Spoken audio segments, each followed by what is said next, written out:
This is Outside the Round with Matt Burrill, a Raise Rowdy podcast.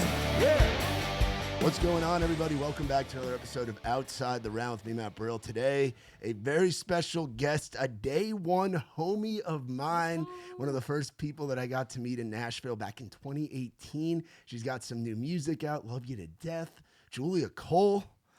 So happy to be here. So good to see you again. I feel like our paths, like we've seen each other a little bit in Midtown, but not like we used to. I like to say BC, before COVID, you know? It's so funny, like everything in my world now, if I don't have it scheduled, I don't see somebody. So I'm so thankful for things like this where I get to hang out with friends. It's like writers' rounds where you get to play with some of your friends too.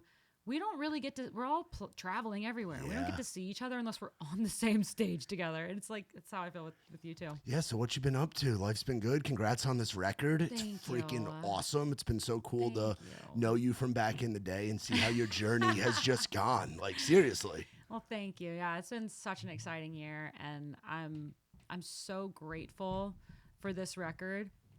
Yeah, we've got the raccoons running around upstairs in the studio. That's so funny. Yeah, it's a dream come true to have all of these songs come together in the way that they have, and know that the music's out and people are going to get to hopefully relate to it and heal from it and scream to it and lean on it. And that's what gives me kind of the most purpose, I think, is whenever the music finally can go out there and do its job. Yeah, and like I said, I've gotten to know you for a long time now, and it's like it takes time for an artist to figure out exactly what they want to say. And I feel like you're in the era where you know exactly what you want to say to your fans, what you want to say to the world. 100%. You're writing the songs that you want to write and that you want to cut, and it takes time. So talk about kind of that journey, because you've been putting out music for a while now. You're so right. And I think my journey is slightly different than maybe other artists that people know's journey, because I've been independent the whole time. Yeah. And so part of the sound's development has been based on me not having enough money to do it the way I wanted to do it. Like originally some of the records we had to find a way around hiring a full band or hiring this type of mixing engineer or mastering engineer or whatever it was, because I just didn't have the money to do it. And every record that I put out that got the streams that it got paid for the next thing and paid for the next thing. And this record is the first project where I'm like, we pulled out all the stops. It's exactly what I envisioned it being from the get-go. And the message, you're right, it's so much more dialed in now, because I used to not understand necessarily that writing the songs was therapy for me, but releasing the songs and performing the songs is meant to be therapy for everybody else. Yeah. And once I started meeting people at the shows I was playing and getting the messages back from people on some of the singles that I'd released, I was like, oh my gosh, this is important. You know, what we're doing here, it can be life-changing, and not my life, other people's lives. And that's why with this project, I feel like we're finally this feels like such a symbiotic relationship with the Cole team fans. Yeah. I hope that they realize how thankful I am for them, because they're why this project exists, but I made it for them.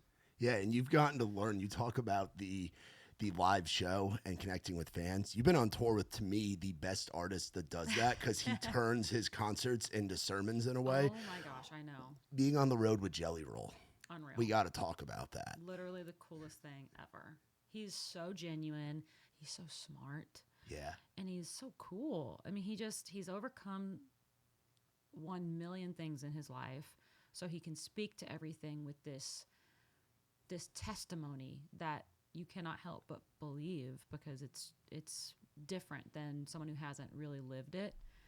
And he's one of the people who pulled me aside and at one point was like, you know, stay independent for as long as you can. I was just going to say, he was one of, like, when I think of independent artists in this town that grinded, and like you said, like, you put out a song, hope it makes enough to do the next song, and it just goes. I think of Jelly, I think of Muscadine Bloodline, I think of folks like that. So to have a friendship with a guy like Jelly and have a guy like that take you under his wing has to be huge. I feel very blessed. And this town is so magical, because I really believe if I lived anywhere else, I wouldn't think it was possible to do any of this, but you're in this town where everywhere you look, you're watching dreams come true. Yeah. And it looks hard. I mean, there's a lot of people who it isn't happening for at the same time, but this is the only place I've ever been where you just consistently see dreams coming true everywhere, and people who worked really hard and went through really tough things and then saw the light at the end of the tunnel.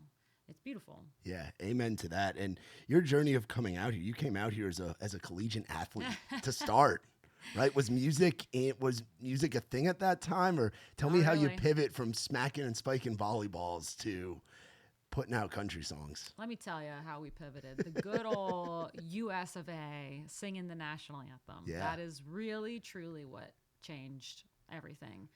I thought I was going to Vandy to write books. I thought I was going to major in creative writing. I wrote a 500-page book in high school. I wanted to be an author. That makes a lot of sense with being a songwriter. God has a funny way he of really putting does. all the pieces together however he sees fit. And I mean, I just watched him place me on Music Row in a dorm, literally across the street from publishing companies, and then put me in sports where my coaches were encouraging me to sing, do the national anthem, and then run on the court, and then get to go perform for the NFL and the MLB and NASA and NASCAR, and realize that I could sing in front of 75,000 people and not be nervous. Yeah. Like, all those pieces had to fall together for me to then believe that there was any inkling of possibility that I could do music as a career. It didn't seem possible or real. Yeah, when did you see it start working, where you're like, okay, I can do this thing?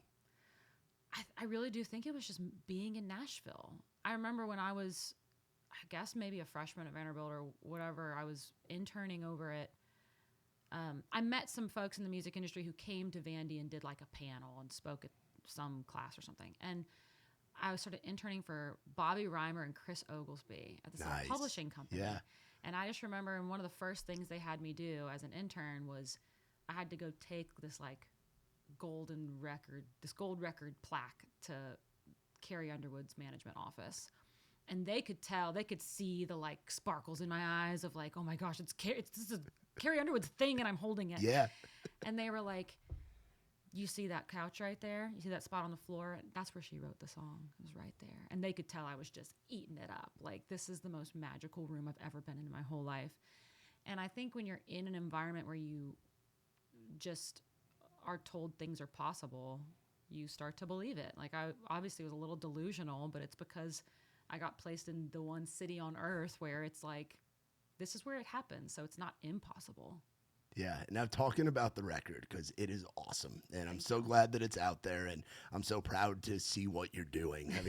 Having known you back in the Broadway days, like when we were out there, because that was back on the streets. Going back to that time, that was like when the big bars that are like the spots now, like Whiskey Row had just opened. Oh Aldean's had just, remember when Luke Bryan like shut down the road for his bar opening? Like that was before Kid Rock's open, like OG Broadway. But your songwriting is so bold, it's so witty, like, and it really, I've seen you kind of coin the term of like that sisterhood country and like songs that the girls and the guys can both relate to. So talk about kind of how your songwriting's evolved and talk about naming the project what you did.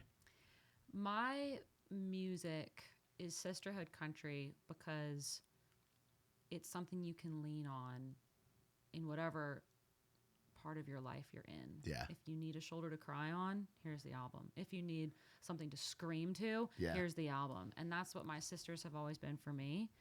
And I love that, you know, this can include both guys and girls. I'm their sister. Like, I can be that, my music can be that shoulder to lean on. And I've been watching it happen. It's this really cool community that started, this family that just keeps growing and growing. And I think especially because I've been independent, it feels so symbiotic that like we really do need each other. Yeah. That the album is written from such a place of love for them. I'm like, I hope that these songs can help people heal through the pain that they're going through. If it's anything like what I went through, I hope it can help people avoid some of the mistakes I made. You know, there are definitely some songs in there that are like, listen, if these are the red flags you're seeing, run. What would be some of those from the album that really stand out as like your red flag songs? What Could Go Wrong is definitely the red flag Yeah. song. It's like, listen, I can't tell you what to do. And this is the conversation that like my sisters, my best friends, people around me tried to have with me. I can't tell you what to do, but like, let me just remind you of all of these things that you've said have been terrible, but like, do what you want to do. And that's all you can do. You know, everyone has to make their own decisions, but maybe that song is going to help somebody think back at what are all of the reasons why I left the first time. Maybe I shouldn't go back to my ex or whatever. Yeah. And then, you know, At My Wedding, like that song is for the girls. Like this one is about those women who pick you up off the floor. It could be your mom, it could be your best friend, it could be your sisters, but those women who pick you up off the floor when you need it the most. And I've realized, like, I know who all the girls are going to be at my wedding. I just have no idea who the groom's going to be. Yeah. And so, you know, if whoever I date in the future doesn't get along with those girls, I'm going to use that as my litmus test. So like, this isn't right then, because I know these women love me and I love them. Yeah, a song that I've been cranking up personally, Day Late and A Buck Short. Like you talk about songs that you can that people can really be cruising Scream down to? the road Yeah. and scream to, and that has to be such a fun song to play live. There is no way to describe how fun this song is to play live. Like, you nailed it. I just got back from Stagecoach and we just played 3 stages there. And everybody was just screaming it. And it's fun because the guys do too. I feel like the girls love it because it's like, you know, the play on words here. It's a day late and a buck short. Obviously, that usually just means like a person who's constantly behind on things or just like it's never working out for them. Yeah. Always a day late and a buck short. But I was like, what if we flip this and it's about a girl being cheated on, and the way she finds out is because the man is a day late coming home from a hunting trip and there's no buck in the truck bed. Yeah, there's One no buck deer. short. What the No hell were you deer. doing? Yeah. What were you doing? And then he left his gun at home too. Like this idiot. Like he really thought he pulled a fast one. He packed Lucchese's to go hunting. Like the whole song there's so many puns in it, and it's like, it's a lot of my music. I try to throw humor around some of the like most heartbreaking things that happen, and obviously being cheating on and your world blowing up is the worst. Yeah. But if you can find a way to take back your power, take back your confidence, take back your strength after it, and be like, I'm better off without this person afterwards, then at least that's the piece of it you can control. And so I think a lot of the songs on the album, I try to acknowledge the things that are hard that I've had to go through and had to heal through, but also get us to a place of healing afterwards. Like there is light at the end of the tunnel, and there has to be. Like you've got to figure out a way to get through it. I think of like the 2000s country songs, like the Brad Paisley "I'm Gonna Miss Her" or the Oh Luke my Bryan's gosh, "All so My funny. Friends Say," you Yes, know, where it's like yes. when you walked in, I sent it, you know, like it's 100%. taking like this breakup sucks. I hate seeing this person, but I'm gonna make the most of the situation and have a good time, you know. Or even when it rains, it pours. Like that's been such a theme within country music, and I feel like we haven't seen that in a while. So I love that you're doing that. It's so funny. Like even my mom, like a song like "When It Rains It Pours," the ex-future mother-in-law, like my mom will joke about that all the time, and I'm like, Mom, I love country music because it's all just about real life and real emotions. And I think that I grew up in, you know, north of Houston in Spring, Texas, and country music was everywhere. But when I was little, I didn't necessarily understand lyrics that much because I hadn't gone through anything that trying yet, especially not love or anything like that. But as I've gotten older, and I've just realized like the focus of our genre is truly the meaning of the lyrics. Like, yes, the production's so important. Like, we love our instrumentalists, we love our producers, but the words are so important to this genre in a way that I don't think is the same in a lot of other genres. They lean way more on a production element or something that's just hooky, you know, whatever that is. But like, country music's about what real life is. It's about family and faith and hardship and deciding to choose that your life can have happiness in it, even when you're going through those things. Yeah. Yeah, no, definitely. And we got to talk about Stagecoach. You said you played 3 stages out there, so you were 3 busy. stages. So I go to a lot of festivals. I'm actually going to be flying into Houston Airport tomorrow. Oh my gosh. For we're doing a festival in Belleville, Texas, of all places. That's awesome. But I've never been to Stagecoach. What's it like out there? Well, I got about a pound of dust in my lungs right now and sand. I see everybody wears the bandanas. I mean, the windstorms, the sandstorms canceled the festival. That's It was right. literally crazy. But Jeez. 2 of my shows were Friday, and then one was Sunday, and the cancellation was Saturday. So, So you lucked out. You were just there. God was looking out. He was like, the only really sad thing is my parents came too, and their favorite band in the world is Journey, and Journey was supposed to play on Saturday. Like, that's the first concert I ever went to, was Journey with my parents. And my parents were heartbroken. I mean, like, you could visibly see it in their body language. They were so sad. So that was like the worst part about, the sandstorms, but the shows I got to play were insane. It was so awesome. Yeah, and it's wild that you can go to a place like Southern California and they just love country music. I didn't realize how many places. I mean, I grew up in, my town in Texas, and I had no idea that my perspective of the rest of the country was so wrong and off because I'd never gone anywhere really. Yeah. And whenever I finally started touring and playing shows, and I realized that, like, there's tons of farmers and all of that in upstate New York and in California and in all these places that I never thought were country until I got to go there. And I'm like, country's everywhere. It really is. It's like, and it's also because country music's about life and about family and about the real things that happen. So, like, even in the places where they don't necessarily, like Miami or whatever, where they don't necessarily listen to country music, the lyrics still apply to what's happening in their life. Yeah. It's crazy when you figure out how real the lyrics are.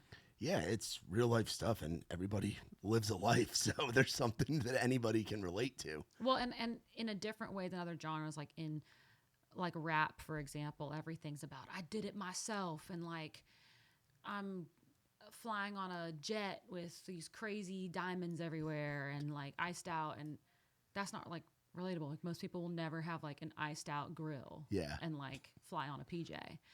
But country music's like the opposite of that. It's like, I'm gonna choose to be happy even with this small home that I have because at least it's full of love. Or I'm gonna go key my boyfriend's truck. But guess what?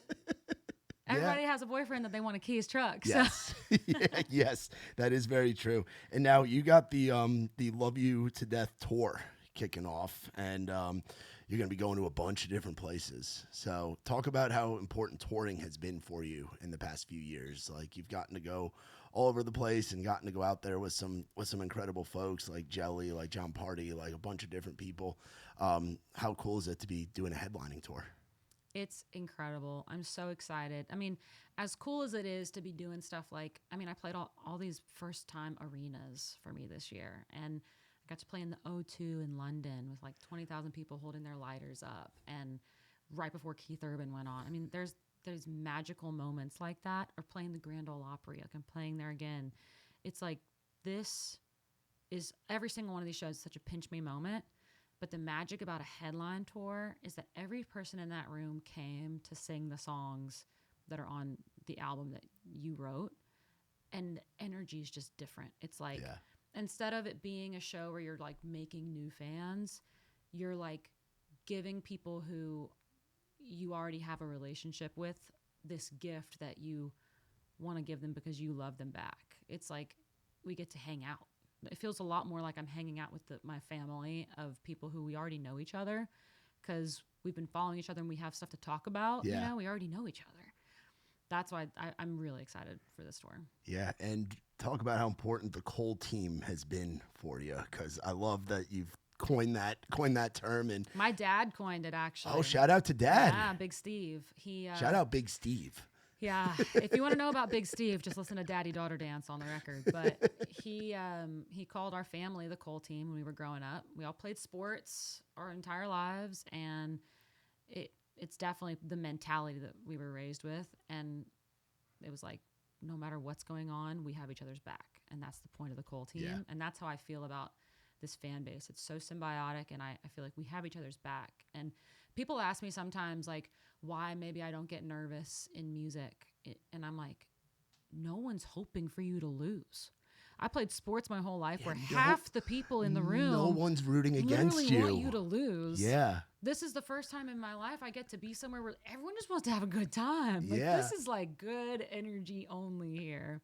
And we'll heal through stuff and whatever, but like, it's the first time since doing 10,000 hours of sports that I was like, oh my gosh, I get to be here, and like nobody's trying to make me lose today. Yeah. It's interesting. But. Yeah, and I think there's you see so many guys and girls that are doing the music thing that have come from the sport background. And I think having that drive to really want to succeed at something, like growing up as an athlete, I think translates really well. And then going on the road, it's like show day is game day. Yes, it is. And it's also, you've got all the practices, and they're not glamorous, and there's all the prep work and all of that, and you have to handle wins and handle losses, and you have to be a team player and also a leader and perform under pressure.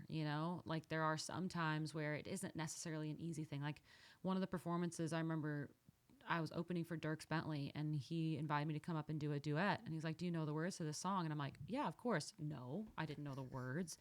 Guess what I went and did? I went and memorized the words as fast as I could. Yeah. During the first half of his set, and then went out to do the song, and was just like, it was obviously a little nerve-wracking, but it was like, everybody wants this to work. Like, nobody's hoping that I mess it up.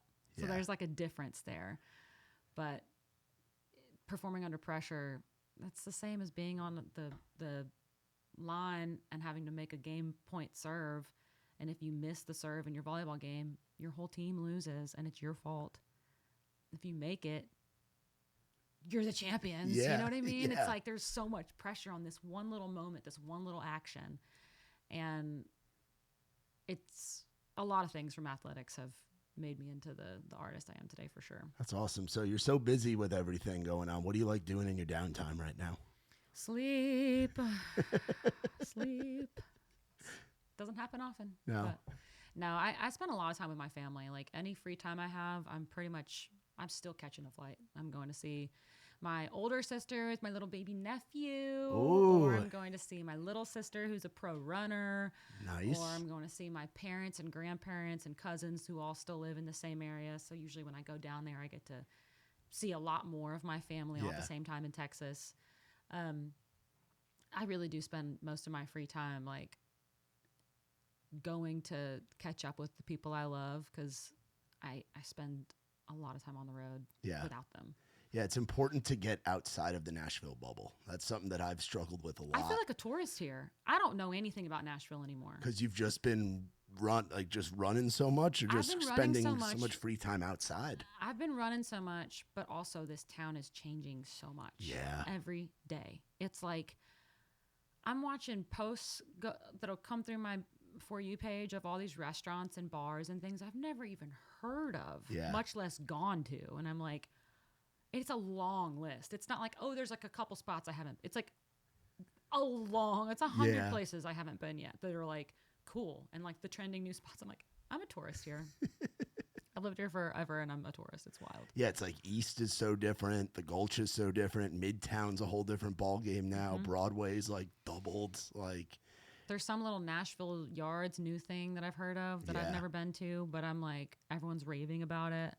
I'm like, I'll have to be a tourist and go do a little drive around, I guess. I don't know. Yeah, I was out in 12 South last weekend with my girlfriend, some of her friends, and I was like, I can't believe I've lived here for 8 years and all these. It's just such a different ball game. 100%. You know, it's wild. It's wild. So, as far as places that you've gotten to go and tour, where have been some of your favorites?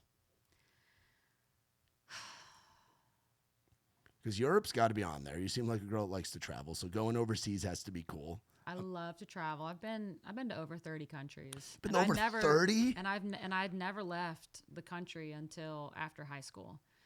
So like all of these happened fast. Over 30 is crazy. Yeah, I'm on the go, and I have more booked.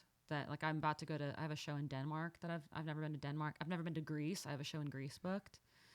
So like a lot of these places that I never thought country music would bring me. I sang the American national anthem in Dubai one time. Really? Yeah, it's like, how on earth, if that was not on my bingo card? No. Like, Dubai? What event was that for? The first ever baseball game in the Middle East, Baseball United. Wow. It was incredible. Opera Pujols was there. I mean, it was actually huge. It was a bunch of like cricket fans that they're starting baseball over there. And so I did the American national anthem. Someone from over there did the UAE national anthem. And then I also got to sing one of my songs during the 7th inning stretch. Wow. And it was broadcast on like 200 countries. It was like so interesting to me that like this genre and this music world could bring me somewhere that I would have never dreamed of going before. Yeah, that is crazy. There's a lot of people that haven't been to 30 states. I only have 2 states to cross off left. Really? Is it Hawaii and Alaska or no? It's Hawaii and Montana. Montana. Okay. Because I've been everywhere else. I've played twice in Alaska. Really? Mm-hmm. That's crazy. And this album's going to take you to it probably will take you to Hawaii and Montana, honestly. It won't take me. I still won't have those. Listen, anybody out there want to book me in Hawaii or Montana? I got 2 states left. No, this tour is going to take me to a bunch of places that I've already been to and love for the most part. Well, I'm saying the where this album is going to take you in the future. Like, maybe really not this year. You think they have some daylight and a buck short people in Hawaii? Yeah, I think so. Absolutely. I've heard it's so beautiful. And I've gotten to play in like, I did a show in Christchurch, New Zealand one time. I've played all over Australia. I'm trying to think of what are the places have you done one of the shoey things? We the real shoey, no, but so one of my managers is from Australia, and we have these little boot shot glasses, and so we call our shots out of the boot shot glasses shoeys. Okay, they're like little mini shoeys. Little kid shot, like baby size shoeys. It's funny. I couldn't do a shoey when I was over there because I didn't have boots to spare. Like I had to wear the boots. Yeah, and I guess and I'm like, if you fill it with beer, and then you have to pack it and check it and travel with it. Do you realize how bad everything's gonna smell? Yeah, in your whole bag. That's a logistical nightmare. So I was like, you know what? Next time I will have to just have like a spare boot that I can just throw away or just something. A dedicated shoey boot. A shoey boot that's like you maybe tie it in a bag and just I don't know how to handle it. But you could sell it at the merch table after the show. Yeah, traveling with the shoey. Who wants this? That's so funny. I'm sure you do like the meet and greet stuff at shows too, right? My favorite part. What have been some of your favorite interactions that you've had with fans? Because like you said, your music's there for people that need it. And this album is exactly that. And I'm sure that you're going to get all kinds of stories where it's this song helped me with this, or I had this ex like this, or I'm here with my sisterhood, Whenever they come up to me in a line, they all go, hey sis, what's up sis? Like, I'm so happy, you came to play here. And I feel like this like sisterhood is really cool because it's not just between them and me, but they are becoming friends with each other. Yeah. Friendship bracelets are being made and passed around. Oh, you got the friendship bracelet fans. It's so okay. Cute. And I love it. Like, honestly, there are a lot of really young fans and they are so cute. And it's so funny to me when they're screaming one of these breakup songs at the top of their lungs. I'm like, you're 9. Who hurt you? Like, why are you screaming Diamondback? Like, oh, it's so cute. But yeah, no, it's my favorite part of the show for sure. Yeah, and I think that's, again, something that country music does that other genres don't, is it's being accessible to your fans and making it feel like it's a group chat when you guys are all together. Well, and as much as I want to, like, say, yeah, it's so much on the artist because we have to sit there and you spend sometimes hours after the show making sure you get through the whole line. But our community is so helpful for it. Like think about all the other people who have to be a part of it. The venue has to stay open later. The security guards have to work for 2 more hours. Your merch team and everybody has to sit there for the whole thing. So it's really the genre as a whole that everyone's like agreed, hey, we love the fans, so we're willing to give this extra time and effort at the end as a whole group. It's really cool. Yeah. What was growing up, or Who were some country artists that you really looked up to? Like you talk about that Carrie Underwood moment of delivering a gold plaque, which is just an intern task, but seems like it had a pretty big effect on you. Think about it. If you've never even seen a gold record in your whole life, and you're like, this is going to go in my car. Gosh, like, I get to take this to Carrie Underwood. She's going to touch this thing that I'm holding. Like, that's so cool. And obviously, love her, love Miranda, I grew up screaming Redneck Woman and Gretchen Wilson songs and Tim McGraw, Rascal Flatts. Just, I really love a vocalist. And I think that that's probably because lyrics didn't mean as much to me when I was like, you know, a little kid just discovering music because I just wanted to scream along to something. And I remember even Kelly Clarkson, like I would sit on my bedroom floor and just like sing along to her songs over and over again, trying to sing what she sang, how she sang it. And Journey, my parents raised us on Journey, and Steve Perry is like the most insane vocalist of all time. So I definitely grew up on that being one of the main things I loved. And then as I started to learn about songwriting in Nashville, that's when I started to dive way more into who are the best like storytellers. And now that's the only thing I care about in songs and lyrics. It's like, oh, when someone paints a picture for you and doesn't waste any of the space of the song and just makes you feel something. There's no filler. Oh, it's just like, I just have such a respect for it. And I know how hard it is to do. So like whenever I hear a song like that, I'm like, oh my gosh, I wish I had written that. But I'm so happy it exists. Yeah. What advice would you have for a young guy or a young girl coming up right now? Because the independent road is a long one, but to me it almost feels more rewarding because it's you're running your business here and you're bringing on team members as it grows. But what advice do you have to that guy or girl that's kind of where you were a few years back?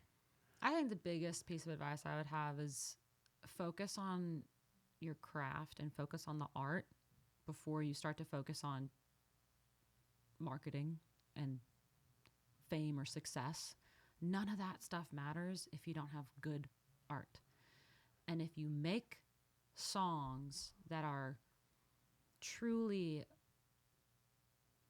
honest and well thought out and real life, that's when you don't even have to worry about the marketing. It does it itself. If you spend your time making your craft your focus, I promise the journey will be easier. And that's so much easier said than done because you can't have any perspective on what a great song is yet. But the more and more you write, you will look back at the songs you wrote 2 years ago and you will be like, oh my gosh, I really thought I did something there. And that is terrible. And it's like, it's every songwriter I've ever met will say that. So my biggest advice is like, write songs for 2 years at least, because I promise you're going to look back at those first songs and you're going to be so happy that you're giving yourself a better starting point after writing 1,000 songs or whatever it is and getting some of the bad out and learning what is going to resonate more. And you can still go out and play writers rounds and still learn that way. I think that's a big part of it is finding your crew of guys and girls that you want to write with. And I feel like you've done that a lot over the past few years, you know? You definitely find the people who you start to just connect with and it feels easy with. And then it becomes just faster because when you're in the room with someone who already knows how your voicing sounds, the things that they throw out as recommendations are so much more in tune with a yes from you than if you're writing for the first time with somebody, which is still magical. And sometimes the first time write is like lightning in a bottle.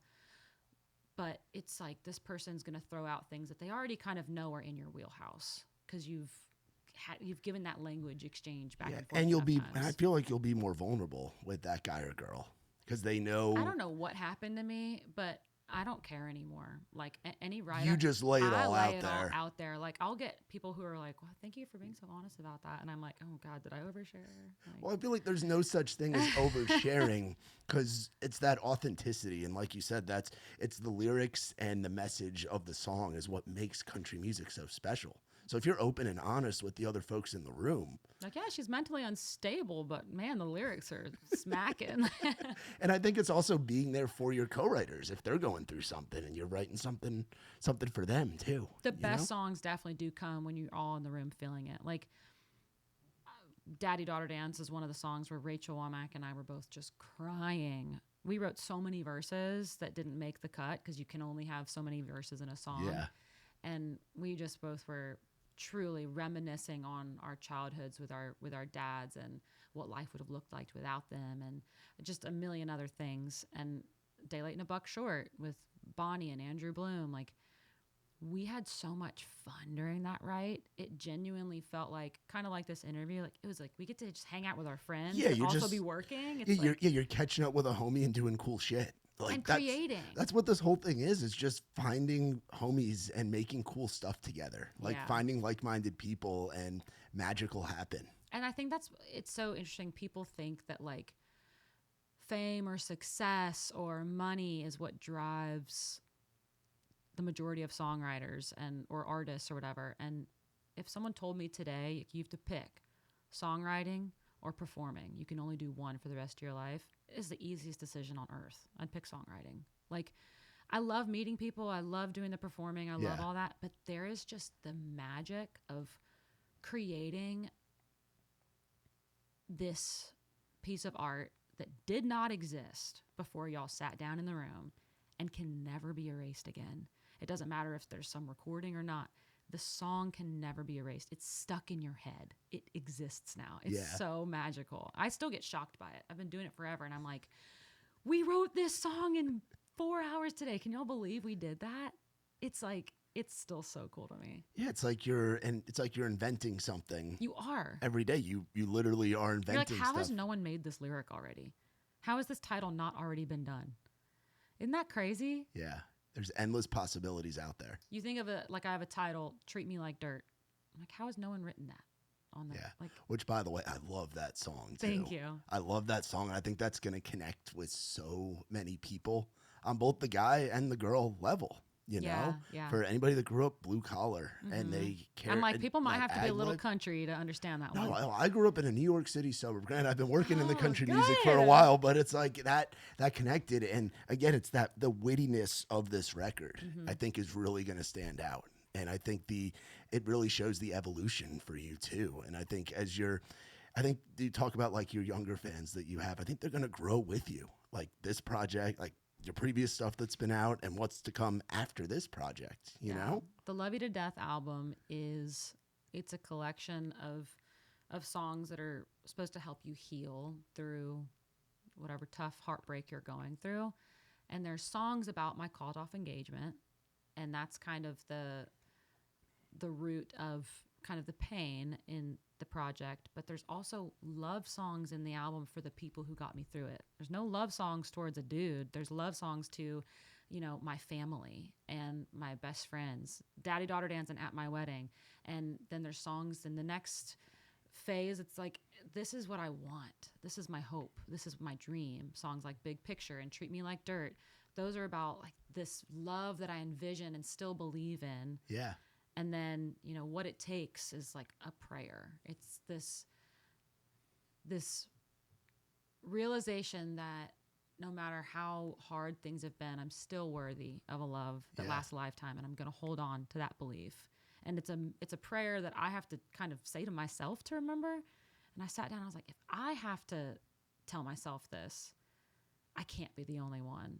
And it's like, that was kind of a lot of the process of picking the songs for the album, because I wrote way more songs than are on it. But it was like, what songs on here do I feel like were messages that I really, really needed? Because if I needed it, I'm not the only person. Yeah. Yeah, there's billions of people out there. Somebody else is going to relate to it. And it's not about me anymore. Like, once the music's on a project and out there in the world, it's for everybody else. It's for people to use and however they want to interpret it. And that's also what's so cool about how these songs kind of change their meanings and change. Like, At My Wedding can be about anybody in it could be your mom, it could be your sister, it could be your best friend, it could be whoever that person is for you. And I see people always tagging whoever it is in the comments and sharing it. It's so sweet. But something like Daddy Daughter Dance, which like I wrote for my sweet, kind, amazing dad who I got to walk my older sister down the aisle and do their father-daughter dance at the end of the wedding. There are women who come up to me and they're like, I didn't have a dad like that, but I love your song because I married a man like that and he's a father to my kids that way. And it's like, oh my gosh. You're like, I did it right. Well, or mission accomplished they took at that this point. song and made it what it needed to be for them. Yeah. And like, that's the beauty of music. It morphs for the truth in whoever's listening to its life. Yeah, absolutely. And the title track, Love You to Death, what led you to that being the name for this collection of songs? Because there's so many songs on there where they could have been the title track, but what led you to going with Love You to Death? My goal is for people to hear the album and feel empowered and stronger. And so I thought, if I start this album out with a song that comes from such a place of power and control and like assurance in yourself, then you're going to go into the rest of the project kind of with that mindset. And the point of Love You to Death is I'm such a loyal person and such a deep lover. Like when I am in, I'm so in. And the hardest part about breakups is when someone doesn't reciprocate that and you lose your trust. And so like this song is kind of taking back the power in that situation and being like, I can either be the perfect wife. Listen, we're gonna love each other till at least the end of your life. Yeah. Like this is it for you. So like I can either be the perfect wife or like there's a lot of like plays on words in this song too. Yep. Shocker. And there's some items that I kind of paint out in the verses that can be used for either thing. Like I can use these items to either be the perfect wife or to murder you. It's like, we filmed a music video for it that's so fun and funny. And it's like, I don't know how to explain it. It's like kind of a love song unless somebody lies or cheats. That's all you have to do is like treat somebody right. The F around and find out. Exactly. That's exactly. But otherwise, what I will it is. literally be the perfect wife. There you go. You know what I mean? That's awesome. Yeah, I definitely. I was raised on kind of some of the crazy country and the murder ballads, and I know if that helped me through what I'm going through, hopefully this stuff will also help people get through what they're going through. Nikki T and I like to call that bad bitch country. You know what? That's where we like to call that kind of stuff. Yeah. Well, and it's at the end of the day, like women go through so much and have to deal with so much that feeling like there's a space in music where we get to be the ones in power. It's kind of sometimes the only time in your life you get to feel that way. Yeah.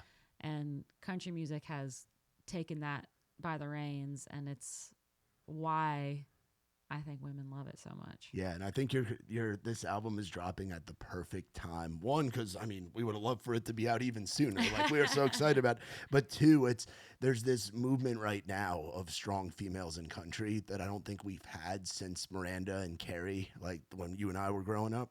And I think this record fits in exactly with what is happening right now. I realized that I started making the music that I was missing. Yeah. It was the music I didn't have anywhere else. And I was like, I'm just going to make it then so I can scream to it myself. And have fans scream it back to you, you know? So we've got awesome. a new generation of young, like, what'd you call it? Bad bitch country. Yeah. That. Yes. Yeah, like a new generation of like just power females, you know, that are coming up that weren't in school growing up hearing Before He Cheats. Yeah. You know, there hasn't been a song like that in a minute. And I realized that growing up in Texas, we are just absolutely raised to think with the mentality of never let them see you sweat, you know, loose lips sink ships. Like it's definitely a save face. Like don't ever appear weak and just fight through it, power through it, whatever it is. And as much as like I have learned, you need to process your emotions. You have to be honest with yourself about these things.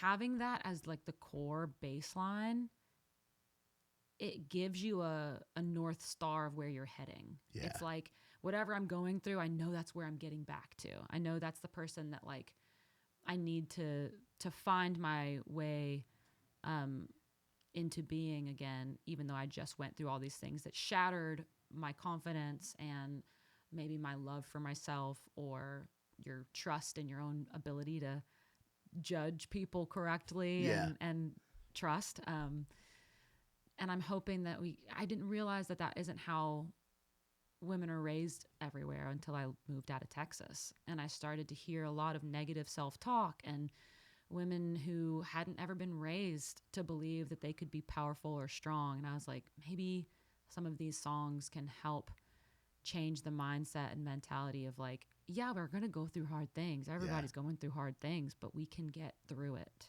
because you're her. You're that girl. You got to. Yeah. There's no other choice. You simply have to get through it. Sink or swim. You must. You got to keep swimming. You know? You got to keep swimming. So what's something that you would tell? So you moved here what year? What year? Probably 2015. 2015. Okay. So, but when did the music stuff really start going for you? Was it around like 2018, It was 2019? right after COVID. Right after COVID. So 21. So what if you could go back and talk to coming out of COVID, Julia Cole, what would you tell that girl? Be so thankful for your delusion. Like I was so just blissfully ignorant on how anything worked. And I think it's why I've never had like maybe the same kind of burnout as other people or taken things too hard. Cause I just came from I've never made music in my life. I hadn't been doing this since I was a kid. You know, It was just this fun thing that I was exploring. And I've worked so hard at it, but I always felt like I was coming from behind because I knew so many people once I moved here who had been writing songs since they were 8 years old and had been performing on stage since birth and whatever. And I was like, I got to play catch up. And I always just kind of had that mentality of like, I started behind, so I got to run twice as hard to catch up. And I guess I just never stopped doing that. Yeah. So I guess that my message is just be thankful for the delusion and for not having a clue what you're doing. Yeah. If I would have known how hard it was or how many things I had to do, it reminds me of I climbed Mount Kilimanjaro in Tanzania, Africa. You've done everything. I've done some weird stuff for sure. I'm like a bucket lister. It's not weird lister. stuff. That's cool stuff. I just like to cross things off a bucket list. I love a new memory. It's like I feel like if I do the same thing over and over again, my memories all blend together versus like having this really distinctive new memory that feels like a new time mark for the era of my life, whatever. So climbing Mount Kilimanjaro, the last day, it's an 8-day climb on this mountain. And so you summit on day 5 and then you have to go down the rest of the days. I remember they started our summit day at like, we had to wake up at 11 p.m. and you start climbing at midnight because they made it sound at first like, oh, we want you to summit at sunrise because it's beautiful for photos. I learned afterwards that the reason they make you start climbing the middle of the night is because if you saw the switchbacks you're about to have to climb up for the next 6-7 hours, you wouldn't do it. Like you mentally, you would just give up on it. Wow. And so you climb the whole thing with a little flashlight in the dark. And then by the time you get up, you look down and you're like, oh my gosh, that's the hardest thing I've ever done in my life. And if I would have known, I wouldn't have done it. I think it's the same thing with this industry for me. It's like, if I would have known, it would have scared me away probably. Yeah. It's being blind to it can sometimes help. And it is, God knew what he was doing. He was like, you need to be clueless and you need to just be excited. Yeah, it's like being a kid at the town pool and being scared to jump off the high dive. And then you close your eyes when you're up there and jump off. You just got to do it. You just got to do it. Yeah. That's awesome. That's really cool. Thank you so much for coming on here. It's been great great. To hang out it's been great to catch up. Yeah, way too long. We'll definitely, you got to come out. We do our events over at Odie's now. So if you're ever in town on a Wednesday, pop out, come say hey.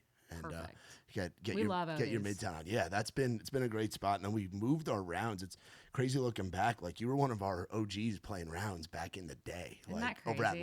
over at the OG Live Oak. Live Oak. I know the OG because they moved over to where Doghouse is now. See, I truly don't know where anything is. Yeah, and now I'm doing the Tuesday rounds over at the local, which has been cool. Just been really good because it's like there's this whole generation of like the younger kids. Like there's a whole crop of like babies coming up right now. I had a 18-year-old play last night from Canada, and the local lets under 21 in because it operates as a restaurant. Oh, wow. So it's like a little hub, like how Belcourt Taps used to be back in the day. Belcourt Taps was such a hidden gem. Was I mean, you can fit 10 people sucking in that building. It's so small, but it really was like such a vibe. It had a scene to it, you know, and you knew when you were there that every other person there was also a songwriter. Yep. Like you're just performing for songwriters, which is honestly harder because everyone's judging it based on like an artist's perspective, not based on like just a random fan who's having a beer and having a good time. Just a tourist that wants to hear live music. Totally. No, these are pros. They're these are your peers. critics. Yeah, Revival was like that back in the day. Everyone's too. judging who they want to co-write with and whose number they're going to try and get after. Yeah. I mean, it's so funny looking back. Yeah, it was a whole different game back then, you know. So it's still that game. You're just like, I'm just not playing that same game. I'm in a different ball game now.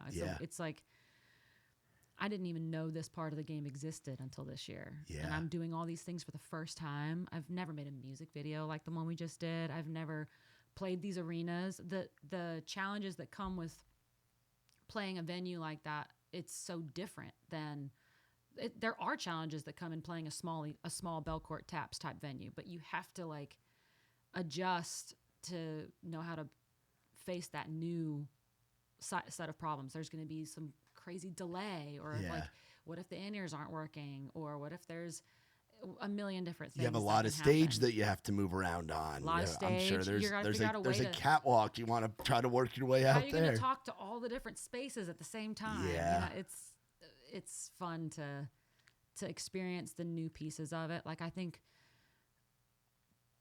Kelly Clarkson's show will be the first, or that is the first like TV appearance, and like that's going to have its own. I've been taught by our new music director. It's like, you have to learn where the cameras are. Yeah. I'm like, what?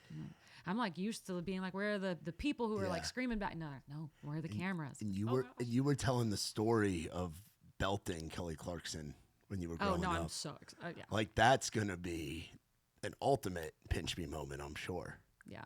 That's going to be crazy. Yeah, that's wild. Well, hey, congrats on everything. This is freaking awesome. And look forward to having you back, and look forward to hanging out somewhere in town. Maybe one of those new restaurants, or one of the hundreds of new restaurants. It. Yes, we do. The OGs got to go out and be tourists. Exactly. Let's do it I feel like sure. we need a tour guide. We honestly do. Yeah, we need someone to be like, okay, show us the top 3 places, and we're going to just have a night. Yeah, explain this to us in 2020 Nashville terms, exactly, you know? Exactly. Awesome. Well, y'all be sure to go and check out Love You to Death, the new record from our girl Julia Cole. It's out now. And get your tickets. She's going to be going all over the country, the Love You to Death tour. I'm so excited, and hope to see you on the road, too. We're going to have to get out there and get to a show. Yes, it's going to be so fun. Watch you do the damn thing. For more on us, visit raiserowdy.com. And shout out to our friends from Surfside. No bubbles, no troubles. Also, shout out to our friends from Oris Watches, fun new sponsor that we've got here. So, for my girl Julia, I'm Matt Burrill. This has been Outside the Round. I ain't never been the kind for staying in one place for too long. I ain't never been the best at saying I love you to a girl I love. Only got a couple tricks up my sleeve. They usually just make them leave. So if you know me, if you really know me, you know